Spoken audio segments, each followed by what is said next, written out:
তথাপতে বিলে বাজার উচিত কথা মুর্শিদ বাজার উচিত কথা বললে কমেন্ট বক্স ভরিয়া যাইব আপনার গালি দিয়া। কারণ হইতেছে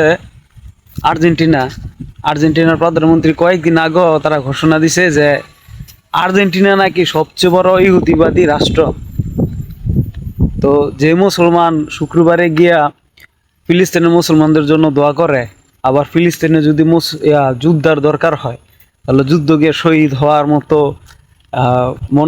মনোভাব যারা প্রকাশ করে, তারা যখন আর্জেন্টিনার সাপোর্ট করে তখন কি এটা খুব খারাপ বিষয় না?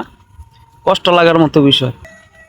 আমি একবারও ছোট থেকে আর্জেন্টিনা সাপোর্ট করতাম, কিন্তু যখন থেকে মেসি তার আর্জেন্টিনা ইহুদিবাদী জায়নবাদী অত্যাচারী ইসরায়েলের পক্ষ নিল, তখন থেকে আমি আর্জেন্টিনাকে বয়কট করছি।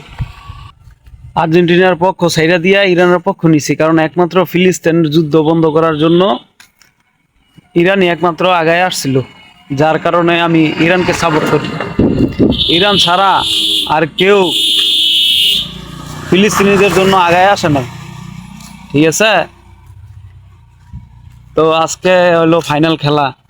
এখন দেখা যাইতেছে অনেকে গরু মহিষ না জব করতেছে, গরু মহিষ খাইব। তো গরু খাওয়ার মুসলমান তো ওদেরকেই বলে, ঠিক আছে? আর্জেন্টিনা খাওয়ার জন্য তারা খেলা উপলক্ষে আইনা গরু খাইব, এগুলোই গরু খাওয়া মুসলমান, ঠিক আছে? তো সবাই ভালো থাকবে।